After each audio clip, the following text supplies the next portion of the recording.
morning, everybody. Welcome to a very frosty morning here on the Rietspruit Game Reserve with us here at Painted Dog TV. Very excited to be back out with all of you. Myself, Sierra and Andrew just sitting here in the literally freezing cold, just listening to the bush around us.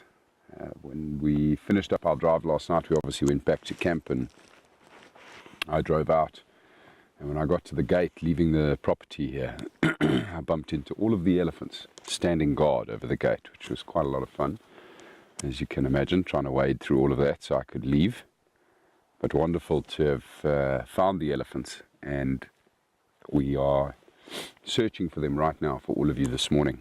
Andrew mentioned that he then heard them feeding pretty close to camp at some stage last night while he was sleeping in his tent, and with it being as cold as it is at the moment, and the fact that elephants don't generally move too much during the night, I wanted to just switch off and listen pretty close to camp. We've only just left camp. We had a look at Mamba Dam and there was no sign of them there. So we're now just slowly moving slightly further north away from camp, and I'm just sitting here quietly in the dark, listening to see if I can hear them feeding.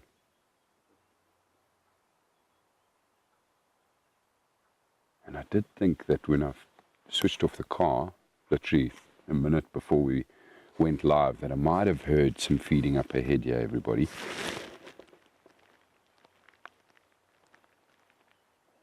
The sun is on its way. It's going to start getting light pretty soon now. Yeah, I can definitely hear the elephants. It's now the second time I've heard branches moving up ahead here. Doesn't sound like they're far.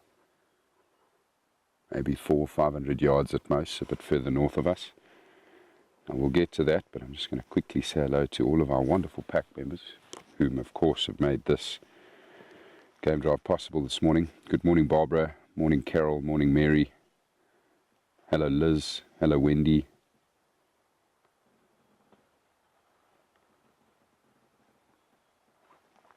Morning, Jan.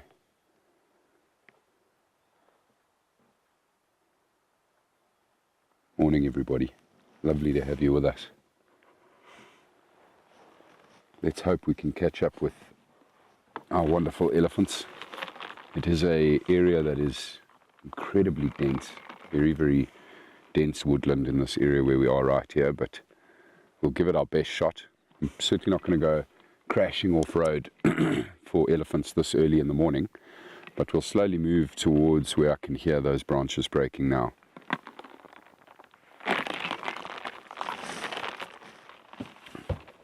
Just need to put on my 45 layers.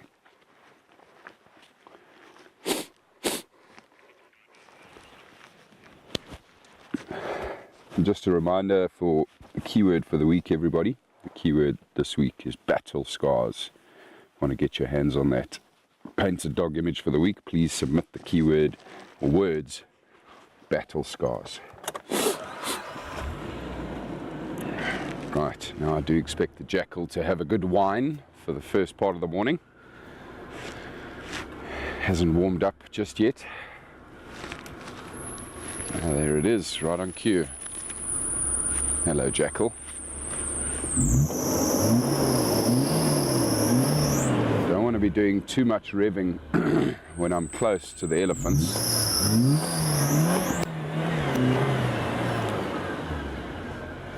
As that is going to set them off.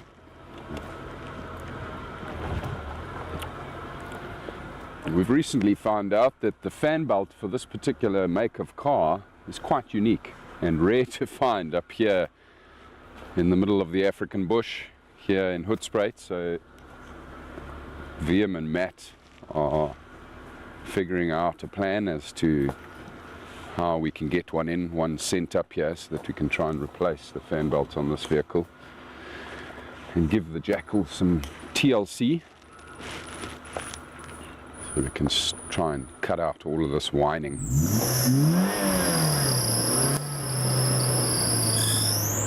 And revving of the engine.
Thought I heard a branch break there, everybody. I'm just going to stop and listen for a minute here again.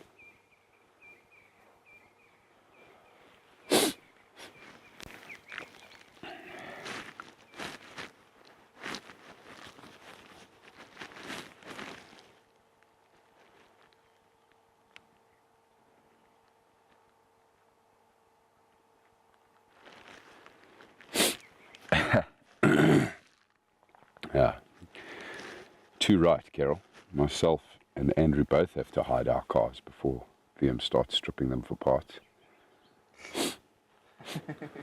I'll definitely pass on your advice there, Mary. Matt, if you're reading the comments, it sounds like you just need a piece of sandpaper to solve the problem. Just sand down the fan belt and put it back on. Don't think it can get any smoother. Andrew reckons he doesn't think it can get any smoother.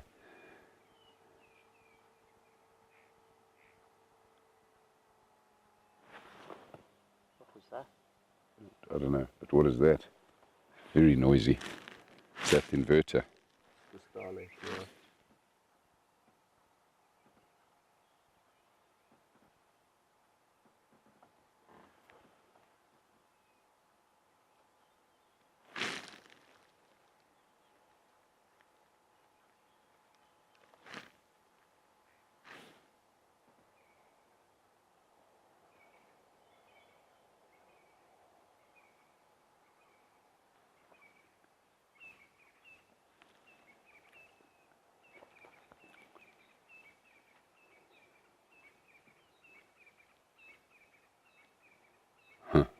Nothing now. Can't hear anything, everybody. Andrew, I'm going to keep my earpiece out. Good.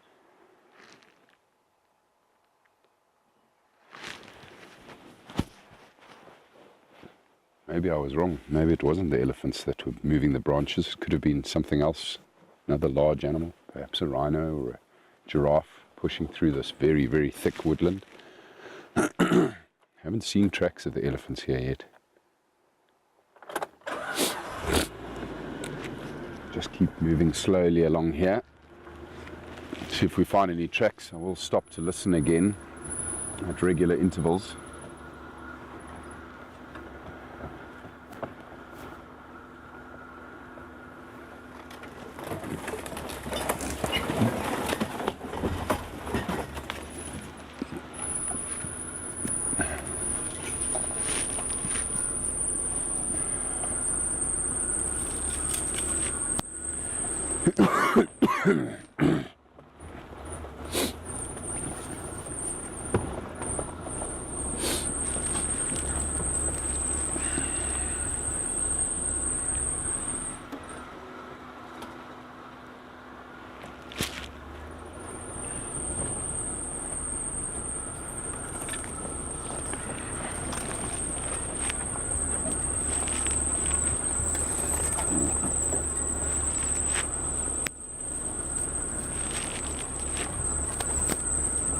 And what we also thought we might do this morning, everybody, is head back up to the Deep Slit River, or rather the edge of it, where we had the Impala alarm calling late last night and had tracks of a female leopard. Just go through that area again, see if we find anything fresh. Also quite keen to see if I can find any signs of the pride, and whether they headed west after their snooze.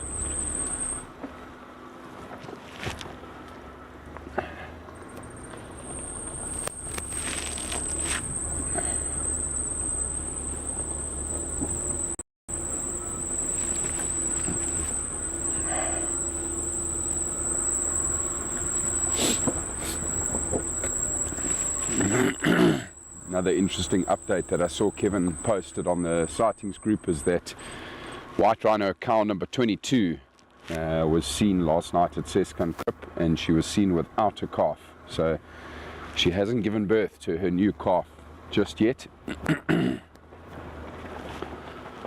We're all anticipating a gorgeous new little white rhino calf. Can't wait to see that little one. See, there was a white rhino bull that walked down here last night on top of our vehicle tracks. Right, it's a bit more open here. I'm just going to switch off here one more time and listen.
I'm just thinking to myself, you know, moments like these when we sit switched off in absolute silence in itself are such a blessing. We're so fortunate to live out here in the African bush, in nature, and to have all of this peace and quiet, which in the world we live in today has become a rare commodity.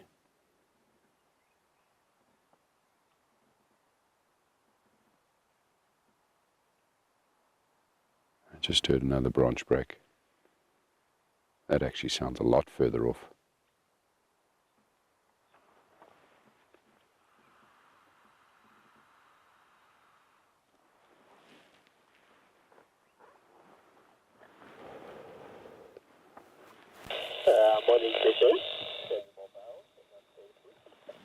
But the first couple of branches I heard were close to where we are now. But I don't hear those anymore, but I've just heard a branch break a bit further up ahead, everybody, so just keep going.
alarming sounds like somewhere near Leopard.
Right, let's just listen again here.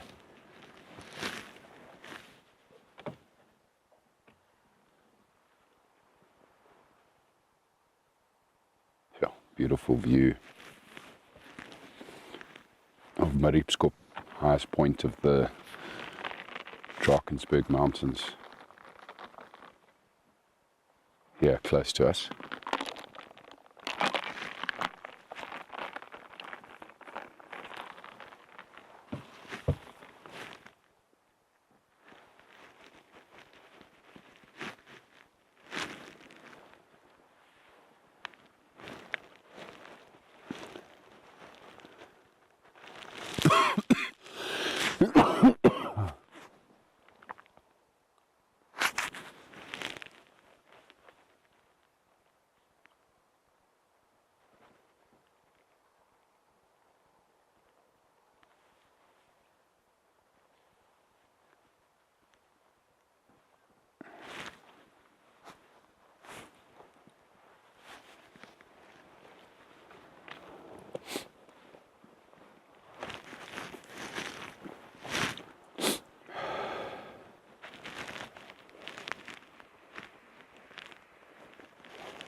Good morning, Deneen.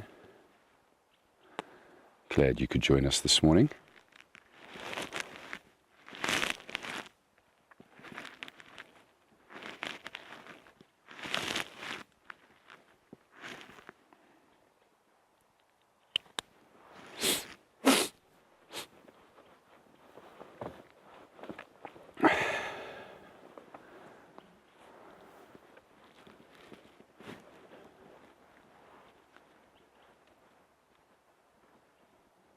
These elephants are playing hard to get, everybody.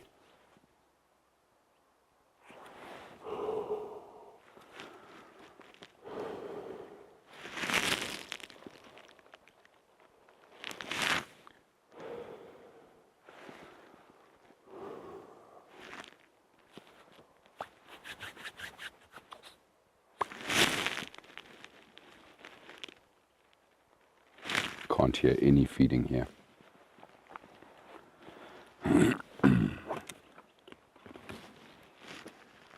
Right, well, we'll continue north along the western edge here, which is where I do believe the elephants are still currently, and see if we find any tracks.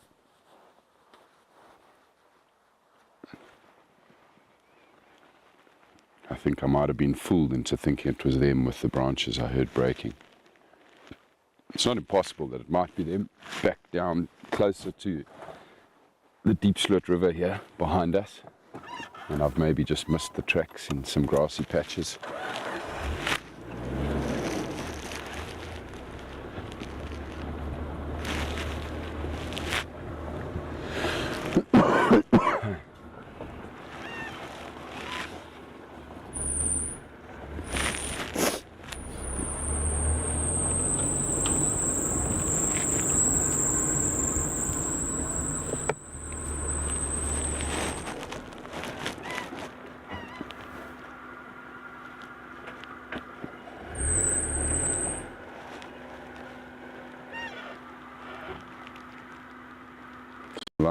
tracks.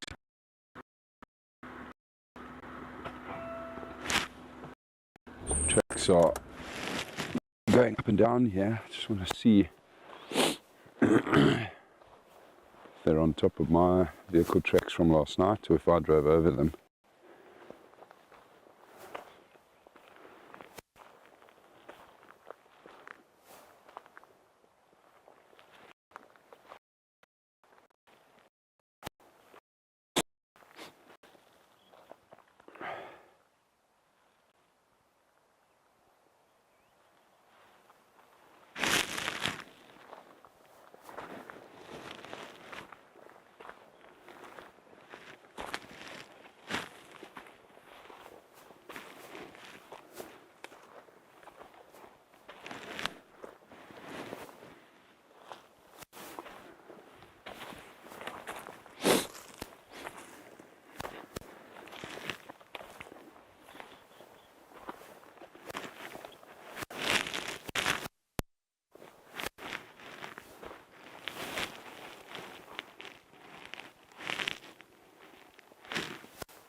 Tracks appear to be a bit older.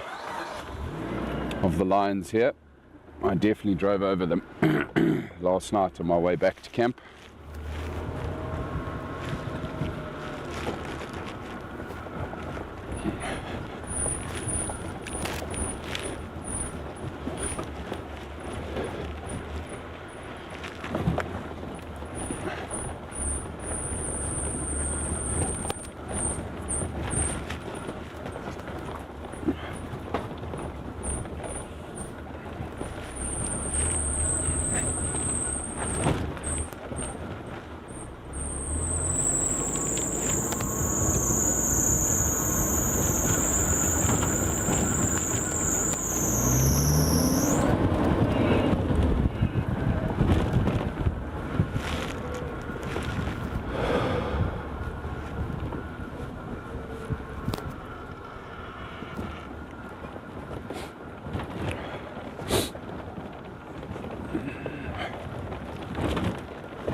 Very bouncy road we're on here this morning. This is of course the very famous Mamba Krunkelpad that we're busy heading north on at the moment.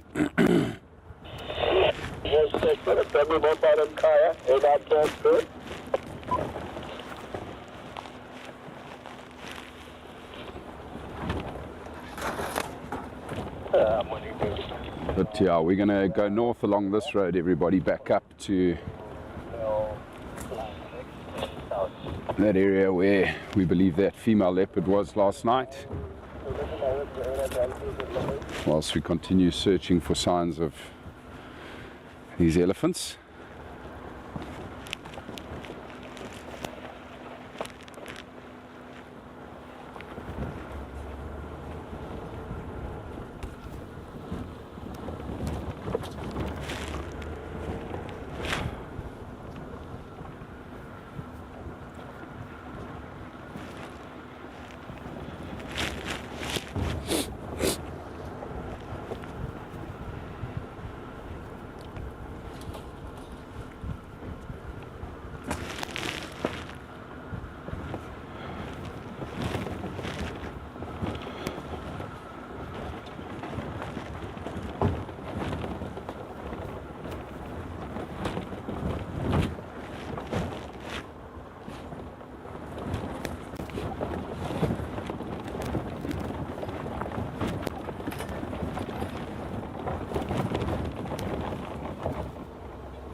No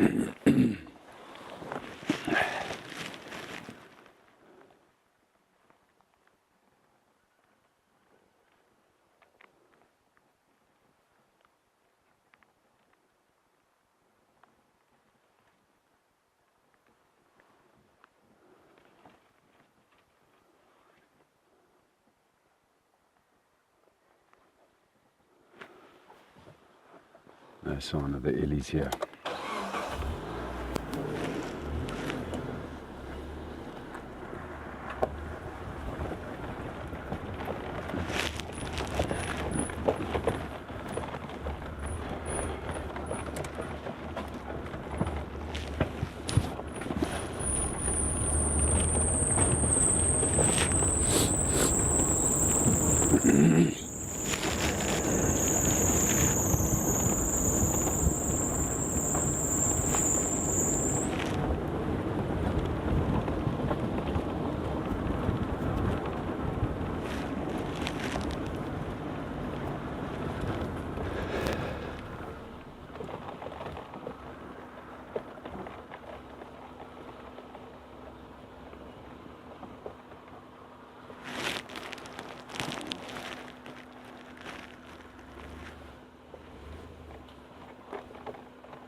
Look at what we've got here, everybody.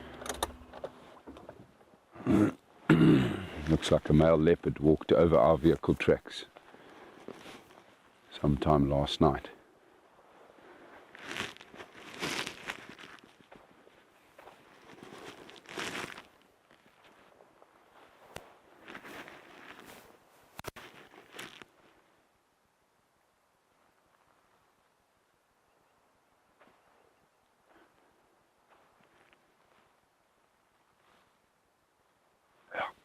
Man, that's exciting, eh?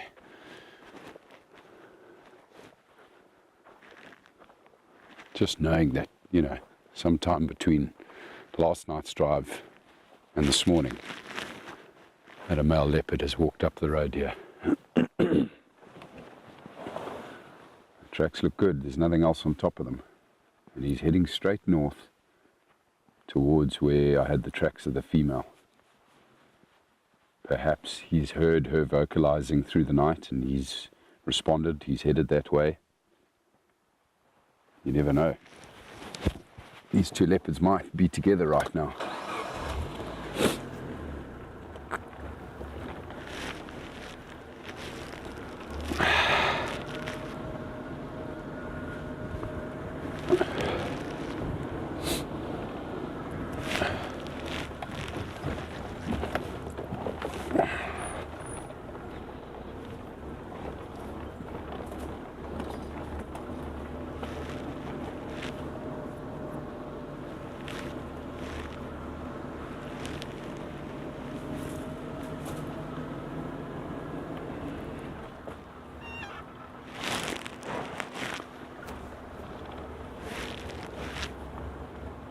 Also can't really say just yet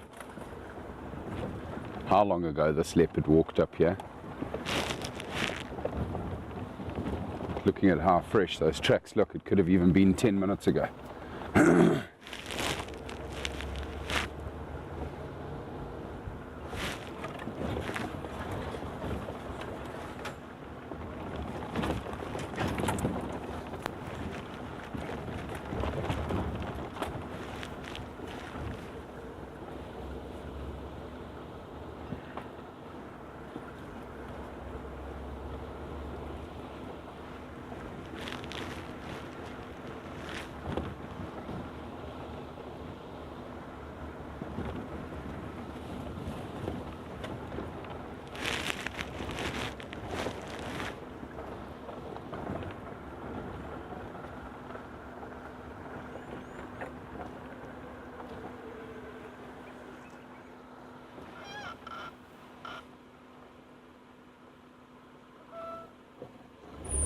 Still going here.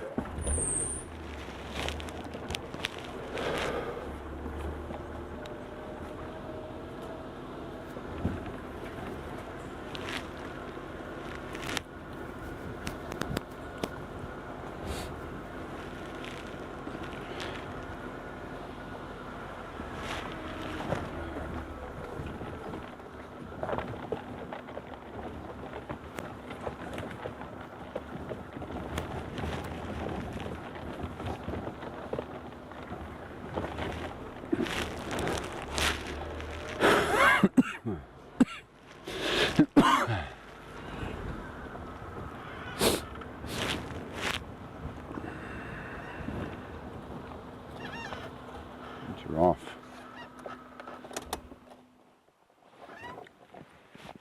That giraffe looks like it's staring. Or is it just sitting still because of the cold? I can't get the giraffe. Andrew says he's struggling to get the giraffe, everybody. With all the trees, you can't see him there. Just intrigued as to what he's looking at. See how he's frozen stiff. He's staring towards the road here. Let's just move slowly up ahead here.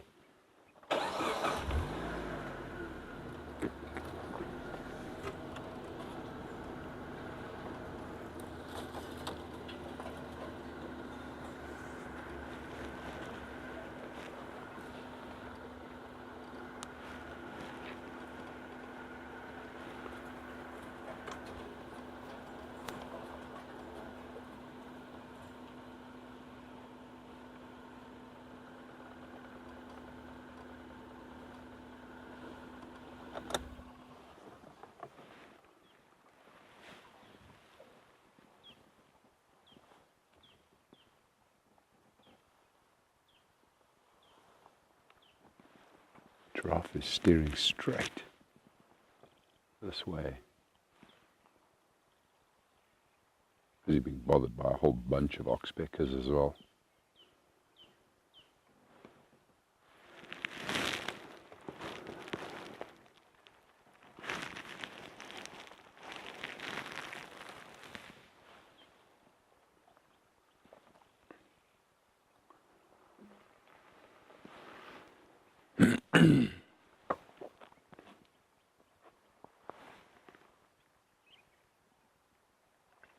Wendy, to answer your question, yes, that's correct. The dead lioness is definitely not Bucket. Bucket is still with us, fortunately. That giraffe certainly does look like he's worried about something.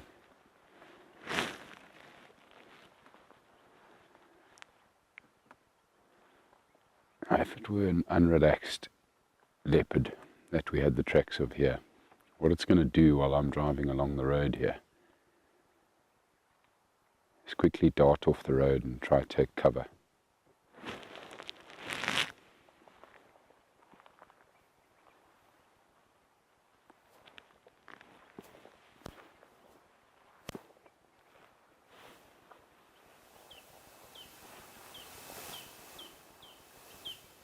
I don't see the leopard's tracks on the road anymore.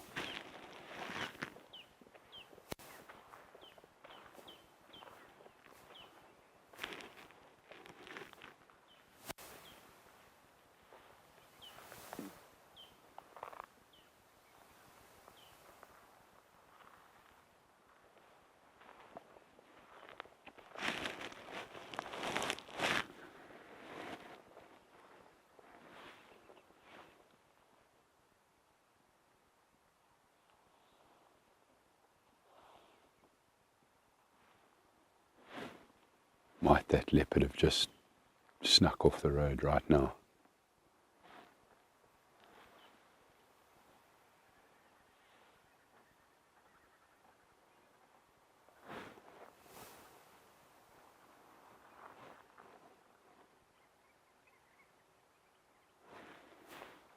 Or was it perhaps something else entirely?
see the leopard's tracks behind us either. May have driven over them. But we'll keep going, everybody.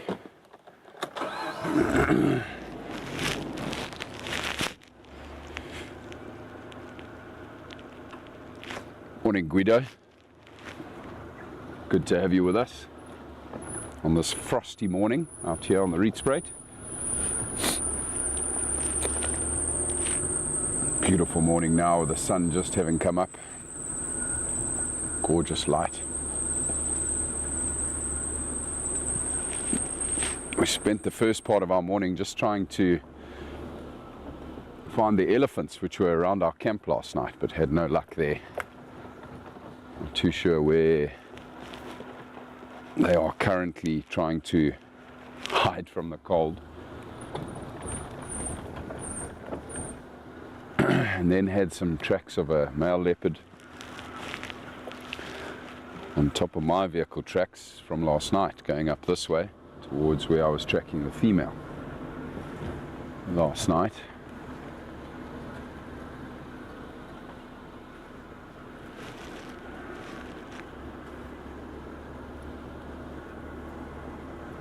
But it appears that leopard has also moved off the road. Hang on.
That giraffe back there, everybody definitely saw something. I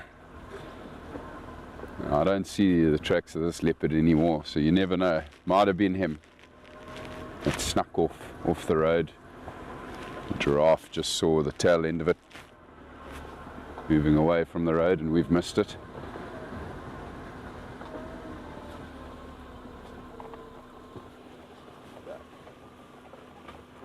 Some hyena tracks going the opposite direction. A pair of spotted hyenas. You can see their tracks on the road here, everybody. Both sides of the road. Knowing that there's two of them that walked up here. Also on top of our vehicle tracks from last night. A pair of spotted hyenas. Oh, it would be so lovely to see some hyena as well. It's been ages. They're still here, they're still around. I see their tracks every day. I just think that as day breaks, these hyenas settle. They don't like to be seen. I think it's because of the lions. Yeah, it's definitely got a lot to do with the lions, but yeah, well, I mean, we've had a couple of sightings of spotted hyena where they've been quite relaxed around us. I think when you find them, they're okay. They're just, they prefer to be, you know, unnoticed.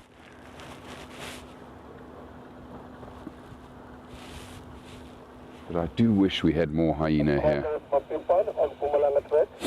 far from this place.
Always got to be cold. Nothing worse than a warm drink. Besides the first cup of coffee in the morning, that's got to be warm.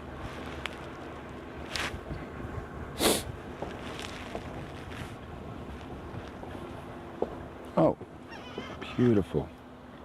Pair of Impala rams here, everybody, of substantial size. These boys might be fighting. Well, I think they are. Listen to the grunting.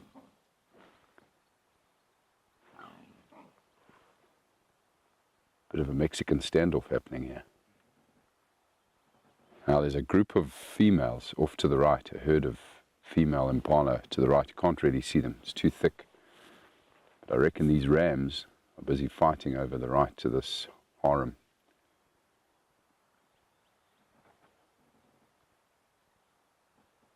Oh, how gorgeous do they look in this light. I mean, I always think Impala are beautiful antelope, but even more so in this golden morning light. Seems like the guy in front's not so keen on the fight though. Keeps moving away.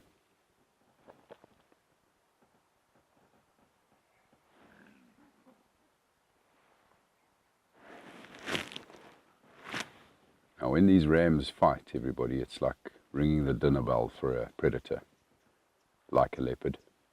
They know that when these rams fight, they get so absorbed in it that it is quite simple for a predator to just almost walk right up to the rams fighting and pick one off. I'm just going to go back again. I just want to see if they do perhaps lock horns here.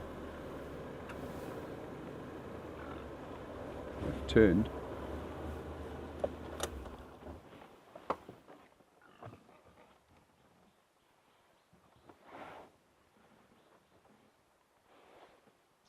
Oh, he's spooked.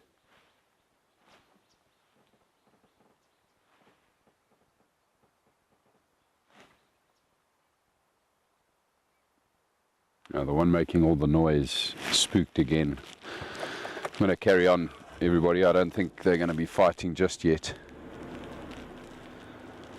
The one making all the noise is obviously still quite intimidated by the other.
Leopard tracks.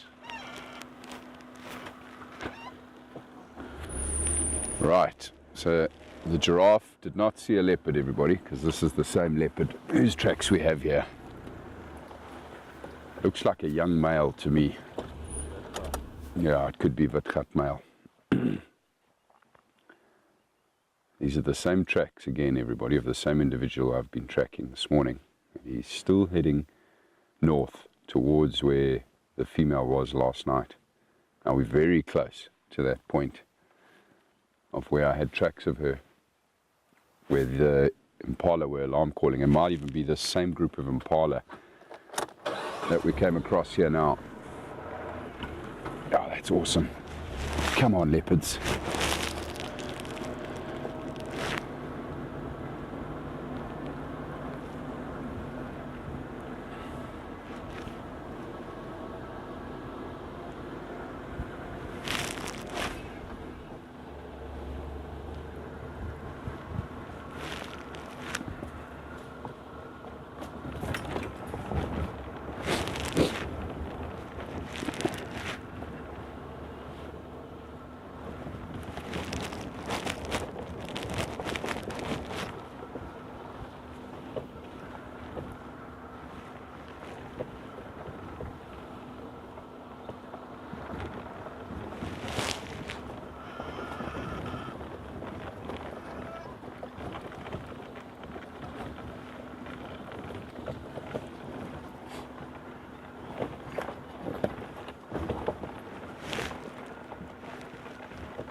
You walk through here.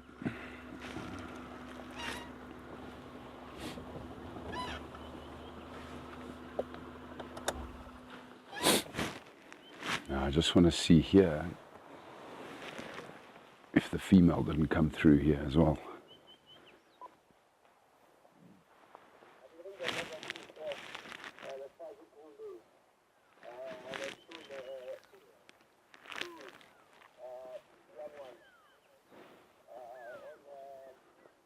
Andrew, why don't you turn that down for me, please?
Those leopards came together here. There's tracks of both of them moving all around here. There's leopard tracks everywhere, male and female. It's probably why the hyenas came past here as well. The hyenas tracks are here too. But it looks like the leopards might have gone up along the Antioch drainage here, everybody.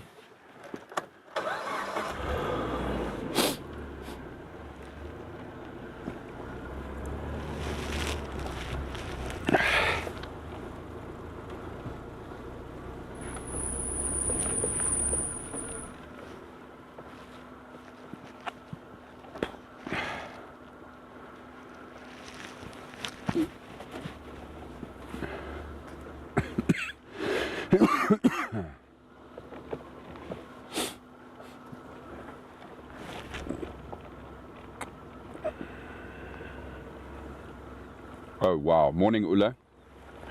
Lovely to have you with us, and amazing to read that your camera trap picked up a buzzard feeding youngsters a fresh scrub hare kill.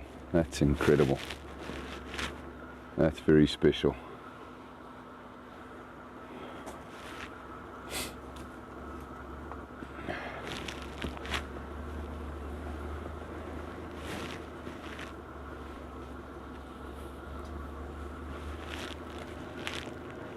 Camera traps and the footage we get from them is always so exciting. And we set up a camera trap here one of the very first times, just here, and captured a female leopard walking past the camera trap at this point. This is certainly a hot spot, this area we're in here, the Antioch drainage line, where it comes into the deep sloot.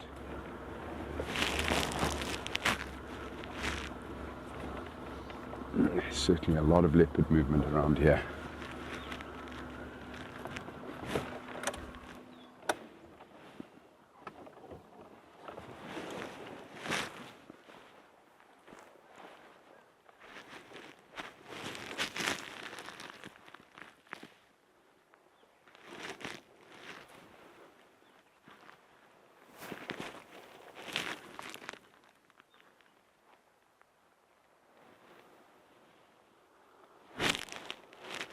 His tracks are still going that way. I can only see his tracks.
It's still going along the road, yeah.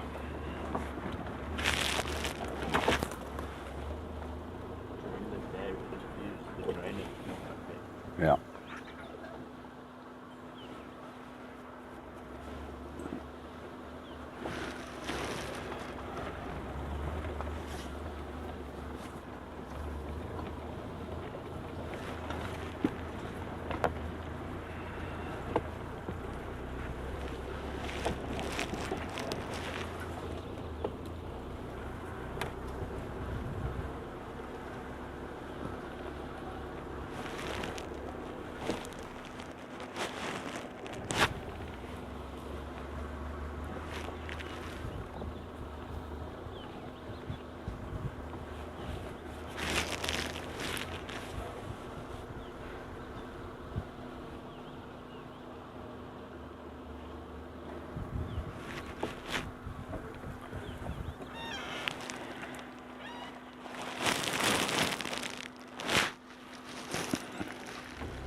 Liz, I see you've asked the question, were the leopards breeding there?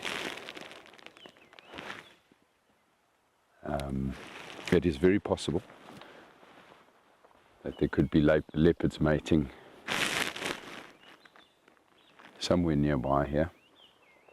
Obviously we know these cats are solitary animals, and they will from time to time locate one another even if they're not looking to mate.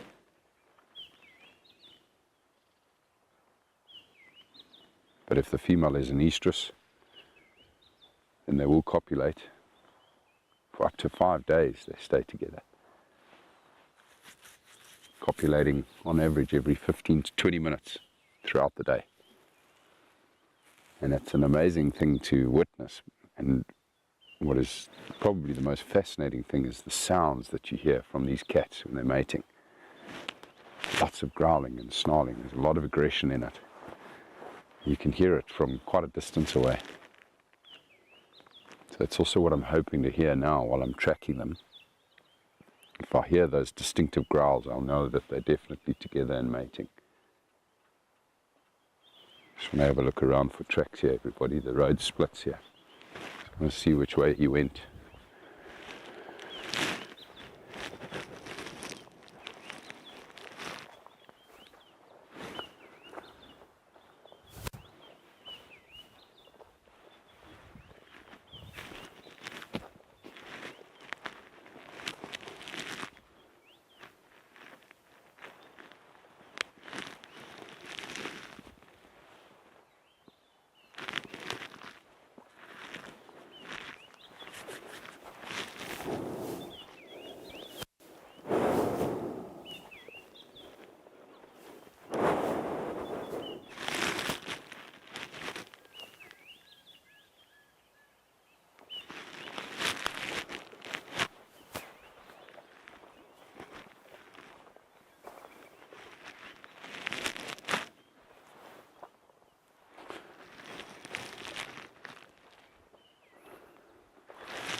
Can't see any tracks going that way, so we have to assume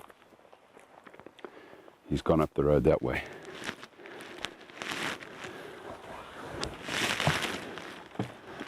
We're very close to the western boundary of Blowbank here, the western fence line.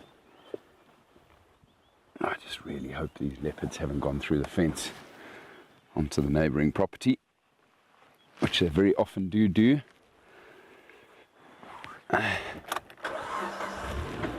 Let's see if we can find some more tracks up here.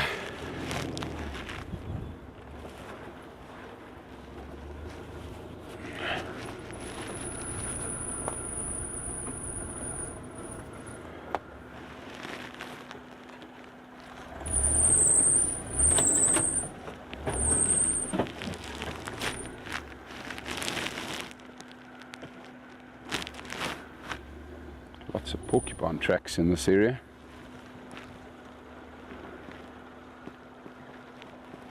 Yeah, he did go up here.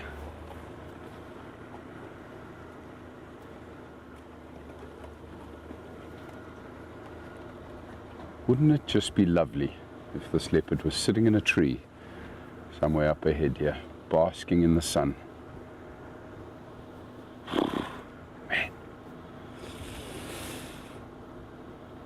That would make the first quarter of the year, I reckon, if that happened to everybody.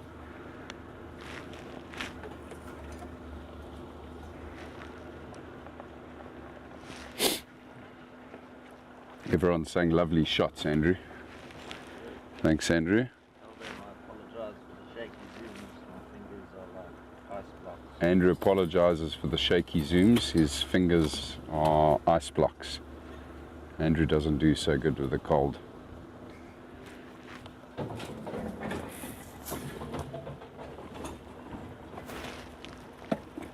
Good morning, Rosemary. It's lovely to have you with us. We are busy tracking leopard.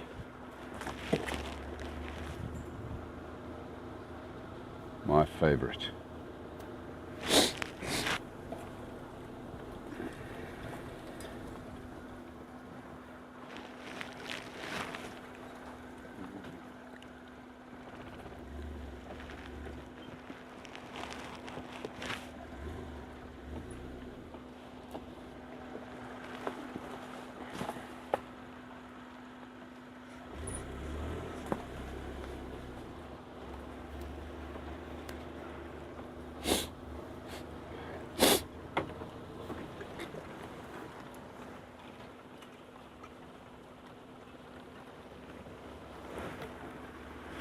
These tracks are fresh, guys. Very fresh. Looks like a rhino was busy along here as well.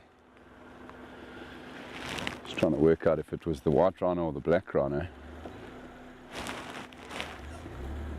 Might have been black, eh? Probably not from this morning though. Looks like maybe yesterday afternoon.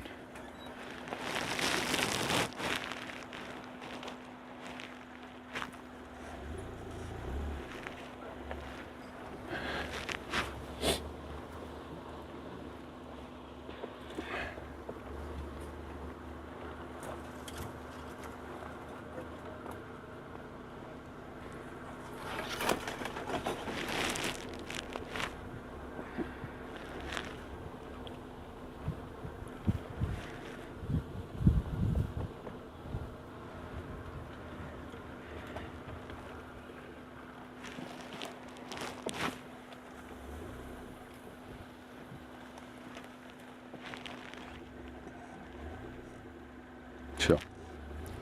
Both leopards were here. Fresh. Going north.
This is amazing, guys.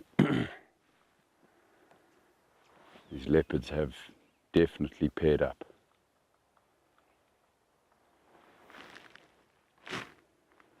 And I can show you that now very clearly here in this beautiful substrate of soil. Just turn the vehicle. They've continued north across the road here.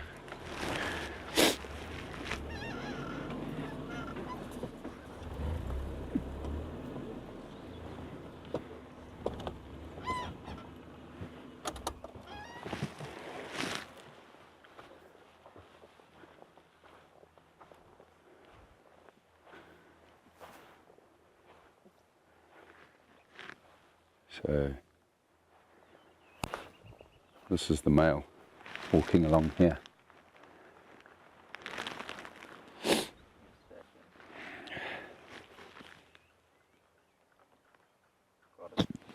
Got it. The female is walking along there. So you can clearly see the distance that they're apart here and the difference in size in the tracks, both male and female going up this way. Now the tracks still look very good, everybody. It's hard to say how fresh they are, but they are certainly from sometime last night, possibly early this morning. I'm very happy that they're going north and not west towards the fence line. Let's see if we get lucky. There are some amazing leopard trees along here, some beautiful marillas out this way. And if you keep going north in the direction we're headed now, where we are on the reserve, you end up at Poole Dam. These leopards may have even got that far by now.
Another fork in the road here we need to investigate.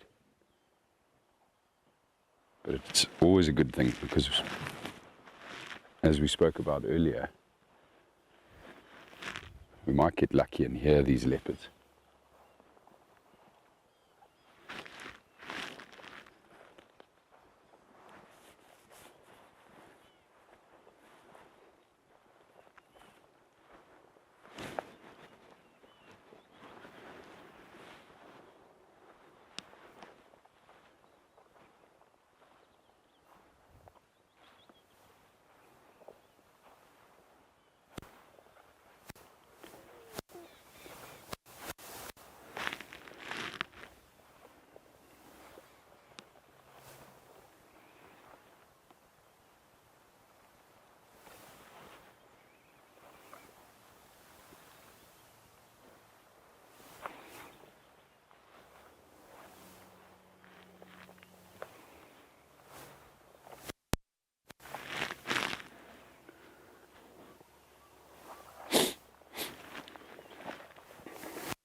tracks continue up this way.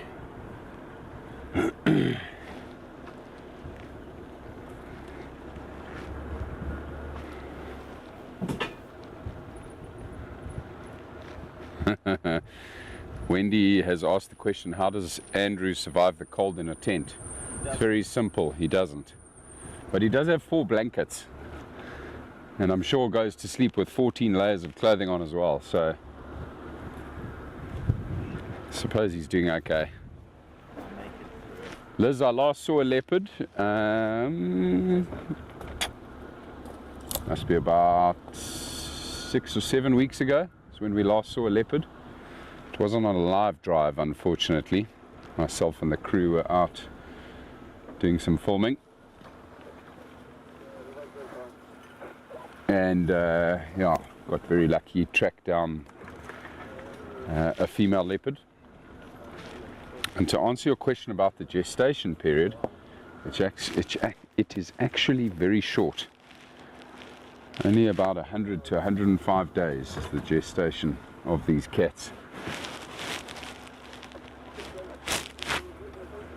And she's usually going to be raising a litter of cubs on average every 2 years. A female leopard, you consider that a female leopard can sometimes live up to about 18 years, and she will very often start mating from about 3 years of age, having her first litter shortly after that. She can go through a lot of litters. She'll usually give birth to 2 or 3 cubs in a litter. But the mortality rate of these cubs is pretty high, around 80% mortality. There are a lot of reasons for that, usually mostly other predators. But they can sometimes die from the cold. They can die from starvation, particularly with new young mothers who might spend too much time away from their cubs. And over time they learn, you know, through their failure, that they need to touch base with their cubs more regularly. It's tough. It's tough for a female leopard because, of course, she's doing it all on her own, being a solitary cat.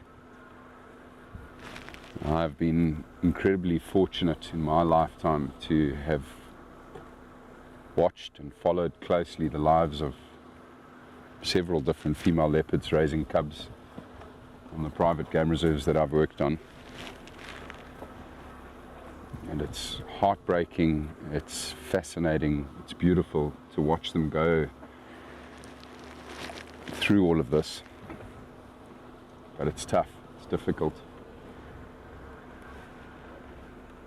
I've sadly seen many dead cubs, killed by many different predators. But I've also watched cubs grow to independence. I've been lucky enough to also get to name these cubs. Several of them still wandering around in the Sabi sand that I named. I was very lucky because I was the one that found those cubs.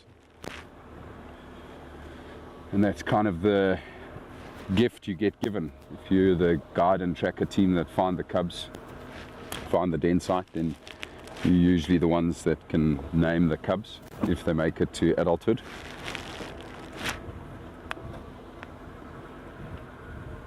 It's been a real privilege having spent such quality time with leopards. And I can't wait to get to do more of it here with all of you. It's going to take time for us to habituate our population. This young male leopard, who I think we're tracking here now, the Witgat male, gives me hope because I think that he can become habituated. Just need to find that guy a couple more times. But this would be a perfect scenario, you know, if this female leopard that he's with here at the moment is the Kudu Krip 2-3 female. Some lions walked up here. You know, if it's her, the Kudu Krip 2-3 female, then she's quite relaxed with our vehicles. And in a mating scenario, if she doesn't run away from the vehicle, he's then forced to stay with her because he'll want to continue mating. And he learns from her behavior, and he learns by spending time with us that we're no threat to him, actually. And it's one of the fastest ways to habituate a male leopard is by having a relaxed female that he's mating with. The male lions walked down here last night.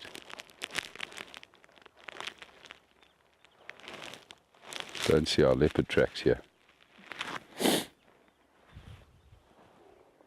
Average lifespan of a male, obviously shorter than a female, but Yeah, it's usually a bit shorter, about 14 years. Males, 14, 15 years, male leopards, their lifespan.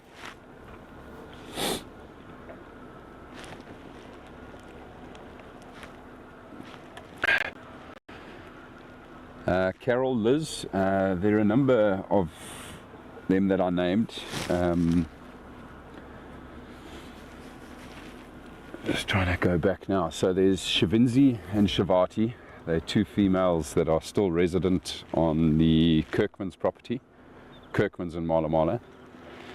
Then there was the Nzilo female, but she's disappeared. We don't know if she died or whether she just pushed further east into the Kruger National Park. She left the Sabi Sand a couple of years ago now, actually. There's Hanyile male, who's still resident around Lion Sands, Kirkman's, Mala Mala. I named that male leopard.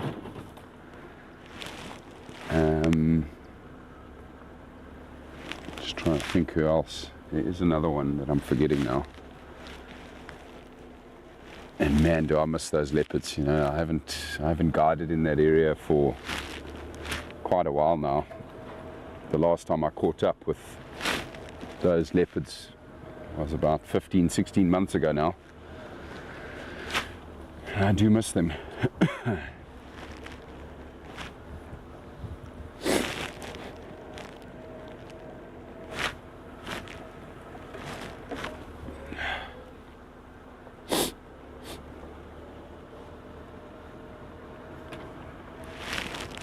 Need to find some cubs of our own here, everybody, so we can get the naming rights. And for all of you to enjoy some baby leopard viewing. It's just the best thing in the world, for me personally. Spending time with little leopards and their moms.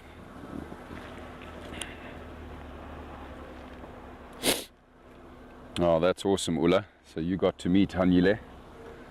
That's very special. So Hanyile, directly translated from Shangaan, means the survivor. So Hanyile was born to a litter of 2 cubs, the mother being Scotia female, father being Shavonekela male. And my tracker and I were the first ones to find that litter, of course, but we also witnessed one morning where we had tracked, my tracker Victor and I had tracked down Scotia female, the mom, and we found her with an Impala carcass in a weeping bourbon tree on the bank of the Msutu River on Kirkman's property. We knew she had the cubs already by then, and she'd hoisted this Impala up into this tree overhanging a dry riverbed. And anyway, we left that morning. There were no signs of the cubs, but we watched her leave before we left that morning, and we knew she was going to retrieve the cubs to then bring them back to the carcass. So that very same afternoon, we went out with our guests again and went back to that spot. And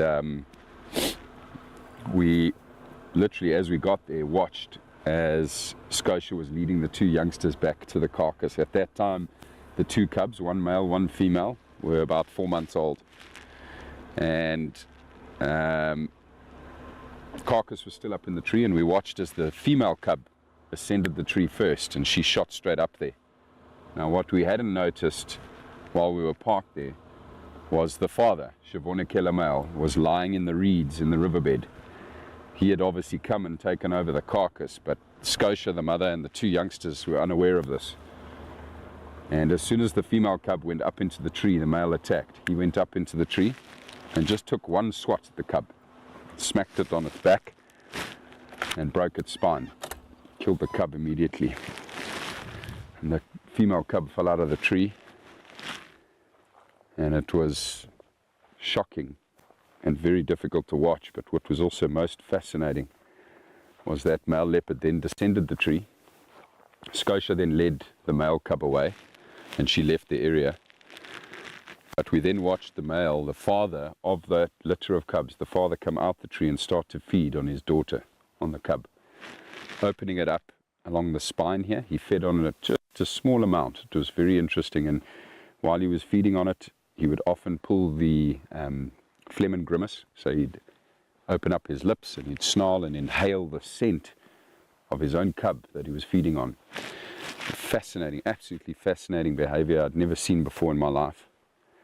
He didn't finish eating that cub. He actually then proceeded to continue feeding on the Impala. And we saw Scotia, the mother, actually return several occasions to come and check on her daughter, the female cub. But she eventually left. The cub remained at the base of the tree. And then when we came back a day or two later, the cub had disappeared. Presumably hyenas had eaten it. And Shavonekela was still up in the tree feeding on the carcass. And so anyway, only the male cub survived. And because he managed to get away and survive, we named him Hyena, the survivor.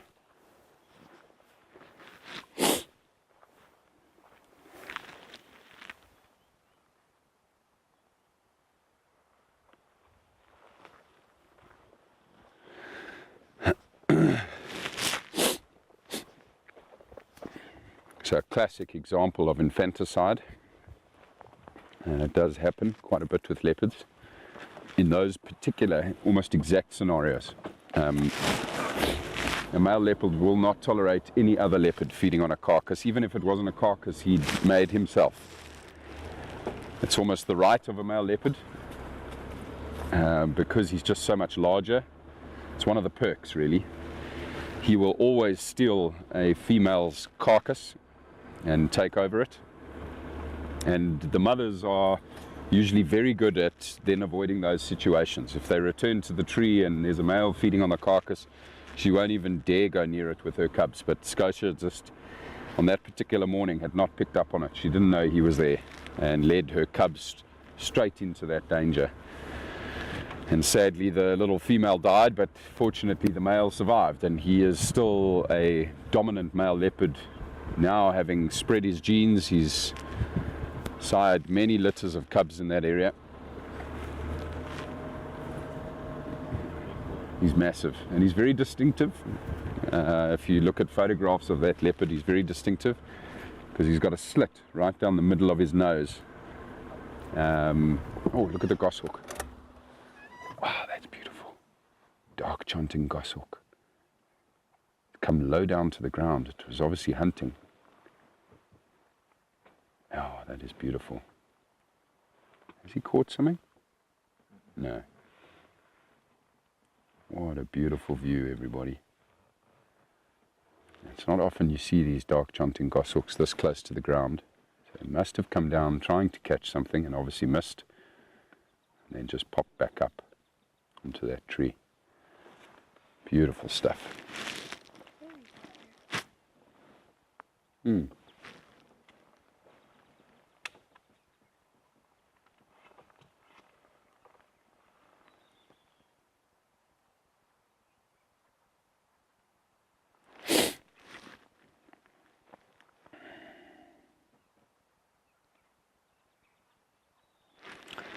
Yeah, Liz, it was quite difficult for my guests, obviously, at the time to watch that.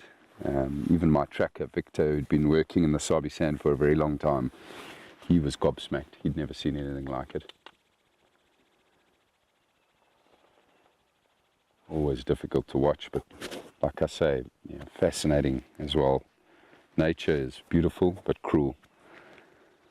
And I appreciate both sides of it.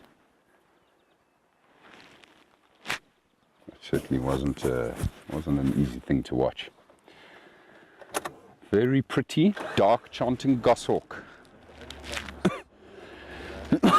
Yeah, I've found a couple of dead leopard cubs, which I knew were killed by other male leopards, but it's the first time I ever watched it happen.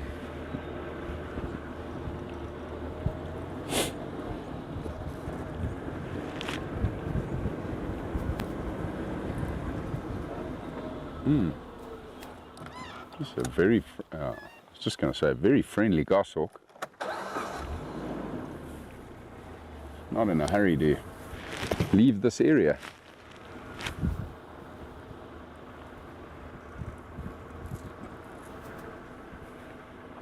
Why would he? This is his patch.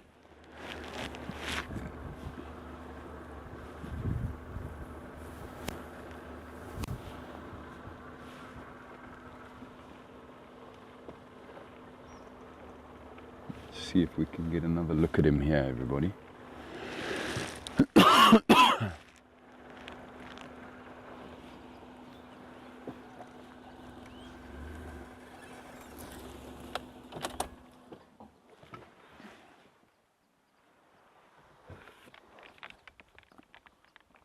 We are very fortunate with our goshawks here on Rietspruit, the goshawks and the spotted eagle owls. They really are very abundant. Sierra, you see the bands on his chest. I remember we saw that juvenile. Just different colours in the feathers, hey, when they're a bit younger.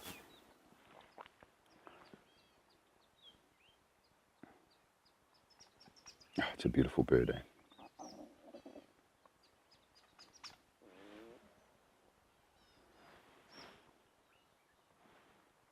Just busy warming up in the sun, I reckon.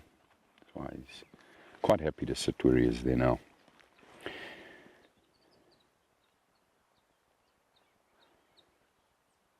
Yeah, so when you look at photographs of that male leopard, everybody, Hyena, and you see the big slit down the middle of his nose.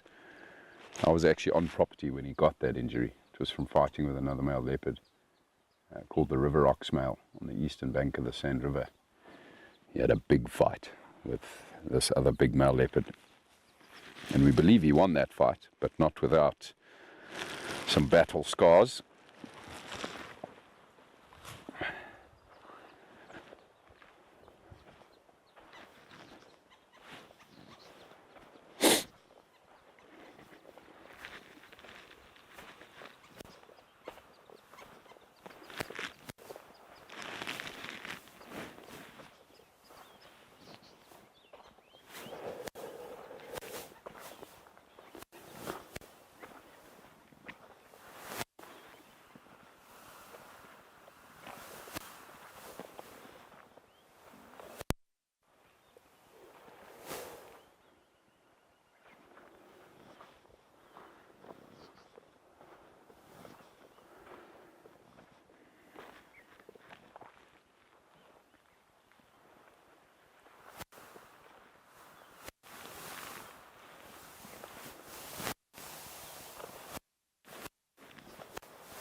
Goodbye, Mr. Goshawk, or Mrs. Goshawk. Very difficult to tell the sexes apart with those birds. Females are just quite a bit bigger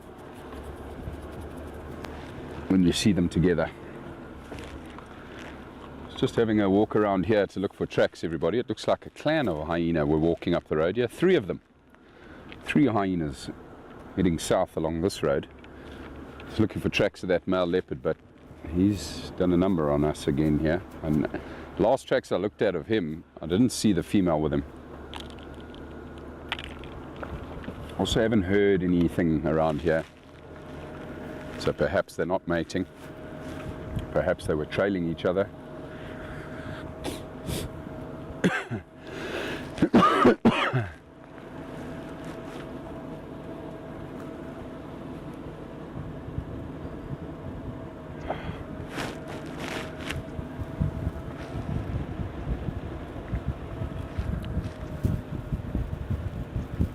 It truly is a gorgeous bird, Mary.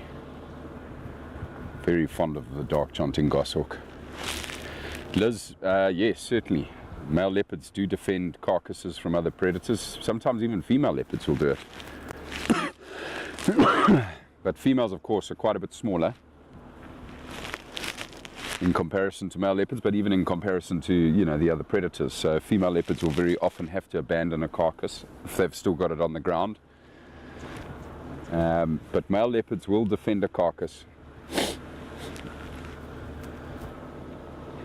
They don't usually do it with lions. Male leopards have to avoid lions as much as they can. But male leopards will very often try and defend a carcass from a hyena.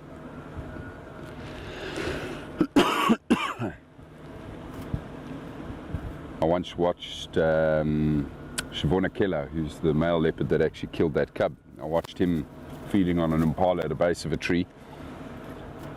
Hyena caught him by surprise. He didn't have enough time to get it into the tree, so they ended up having this massive fight on the ground. Hyena actually bit a hole into the hyena's head, just sort of between the eyes, but back a little bit on the forehead, and the blood just was pouring out of this hyena's head. And eventually it was a stalemate between this massive female hyena and this big male leopard, and they ended up feeding on the carcass together. Lots of growling and snarling, but neither one of them wanted to give up, so they just fed on the ground on this carcass.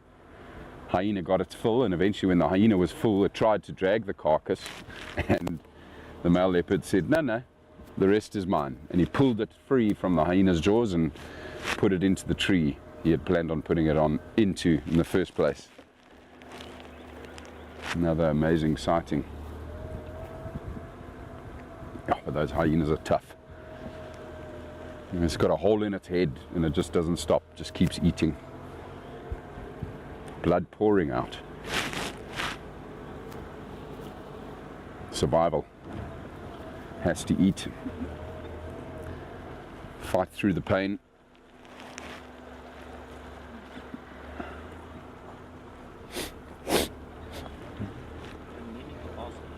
Yeah.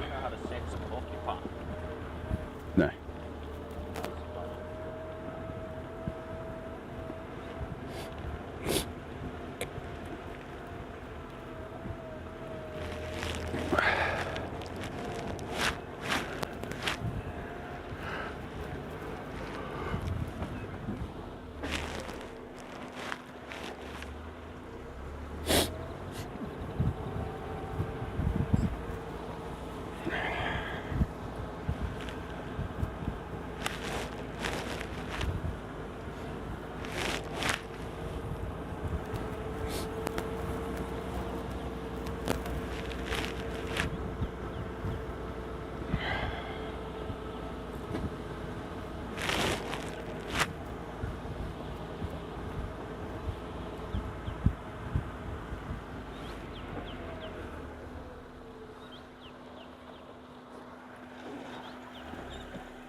No idea where these leopards went.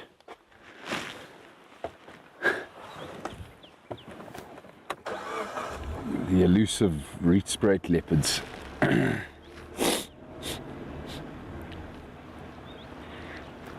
Probably missed their tracks going further west again, and they might have headed down towards Poole Dam. Might try head up there this afternoon, everybody. We don't have enough time left this morning. I've actually just driven past the tree where we first saw the Witgat male.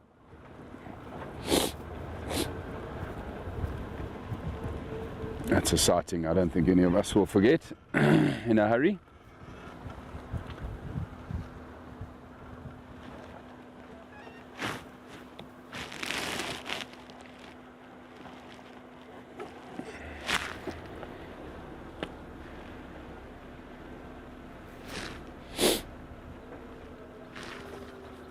Cheers, Deneen. Thank you for joining us.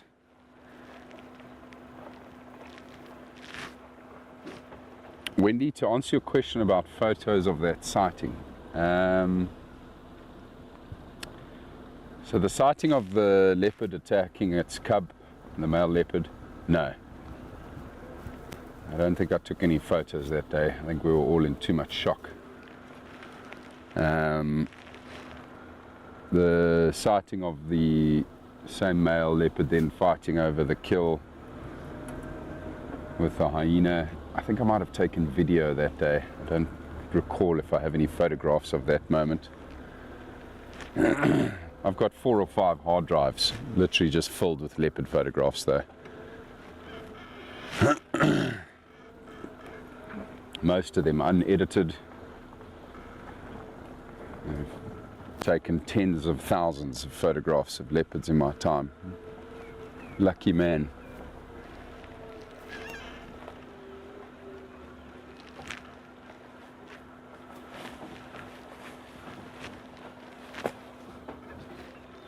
Yeah, very true, Mary. I have been a man spoilt with leopards in my lifetime.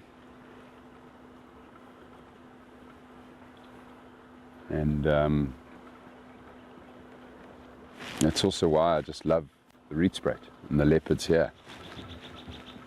I love the challenge here, and I love putting in the time, trying to find them, get to know their movements, and hopefully eventually habituate some of the individuals here and share those special moments with all of you.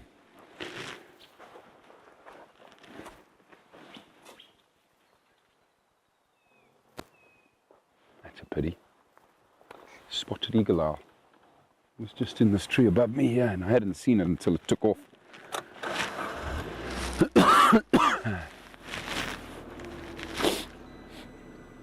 Right. I'm going to officially name this steep, bumpy ascent Coconut Hill. Coconut Hill. I'll tell you why now, Andrew. Let's first get through Coconut Hill. Hold on tight, everybody.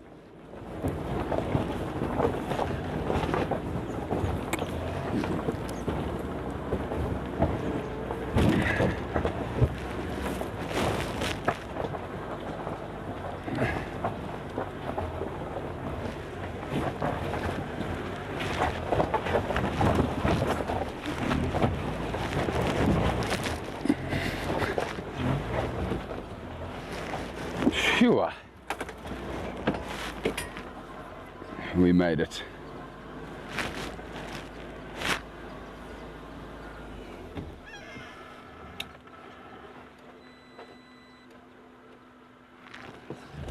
Right, so Coconut Hill. When my brother and I were younger, we used to race a lot of enduro off-road motorcycles. And there was a section of bush, a famous section of bush, where a lot of sort of more experienced riders would go ride just outside of Johannesburg, not too far from Sun City, a place called the Lowveld. And it's where like I say, a lot of the advanced riders would go and get their practice in for some of the big main enduro races that happen across our country yearly. And one of these ascents, one of these climbs, is just rock. It's purely rock. It is a grueling challenge to get up this hill, and it was called Coconut Hill because of all these round rocks. And it's like climbing over a whole bunch of very hard coconuts to get all the way to the top, and yeah, a lot of people dump their bikes there, they crash there, and it's really good practice, particularly for the Roof of Africa, which is a very famous hard enduro race here in Lesotho on the edge of South Africa, that a lot of the top riders attend. And so anyway, a couple of times we would climb Coconut Hill, and it was grueling, devastating at times. And I just thought of that now as we approached that hill again. Reminded me of approaching Coconut Hill on my bike. I'm just coming up to Seskan Krip here now, everybody. Hoping we might have got lucky with a rhino or an elephant.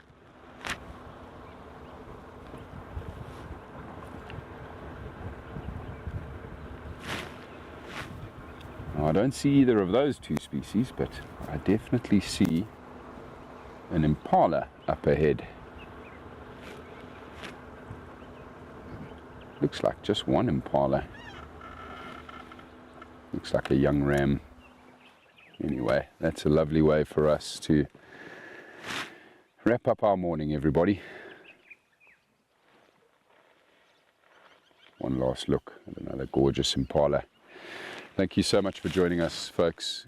It's been a gorgeous morning, and as always, love spending it with you. I hope you all have a magic day, and we hope that a lot of you can join us this afternoon for our pack drive this evening. Keep well, folks. Have a good one. Bye for now.